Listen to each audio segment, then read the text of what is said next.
Tak, dívejte se. Na varíčku, na lištové sekačce se mi zlomila žabka. Tak, takhle, jo. Špička je v háji. Takže jsem ji, byla tady. Takže jsem ji odvrtal. Jo, vidíte se. Byly tam takové nitky, jsem to odvrtal. Tak, vyrobil jsem nové z ocelového plechu. Zakalil jsem ho.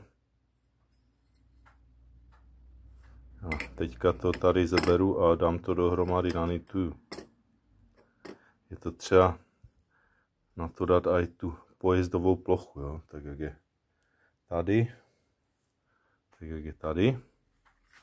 A samozřejmě, když to budu nitovat, tak ať mi tady to sedí v těch rovinách.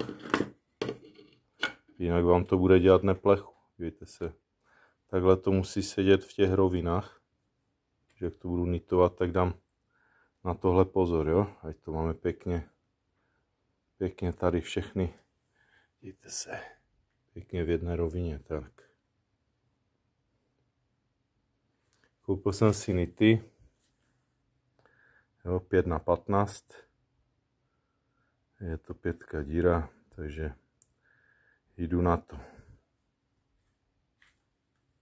Tak, takže máte připraveno, takže vezmete si kus tyčoviny,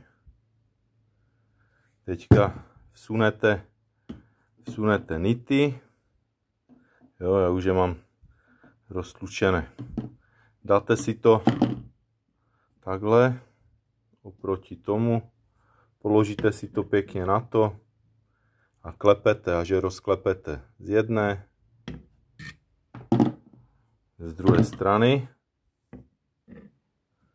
Tak, pěkně. A potom si to vezmete a lamelovým kotoučem si to přebrousíte, protože tady tahle plocha, to je ta pojezdová plocha, na které vám ta lišta jezdí. Jo? Takže tady. Tak, tohle jsou ty pojezdové plochy. Jo? Takže moje nitování dopadlo takhle.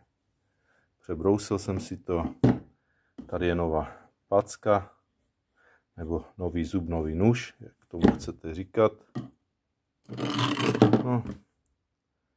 Tady vlastně jsou roznitované. Mohl bych možná ještě více to vzít něčím, ale myslím si, že to je dostačující.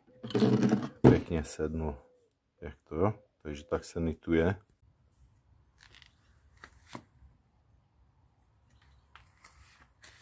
No, tak ta kosa přijde zpátky nasunout tady, jo. Tady jsou ty vodící segmenty. A je to třeba potom se řídit. No, na to jsou, tady ještě se vkladají takové speciální podložky potom na seřízení. Takže já dnes jsem to nanitoval a potom už to vlastně z boku nasunu, dám je tam pod to a bude hotovo, potom to vyzkouším. Samozřejmě zkontrolujte si zuby, jestli někde není ohnutý, nebo jestli jdou přes ně dobře. Tak, myslím si, že zase bude sloužit pěkně.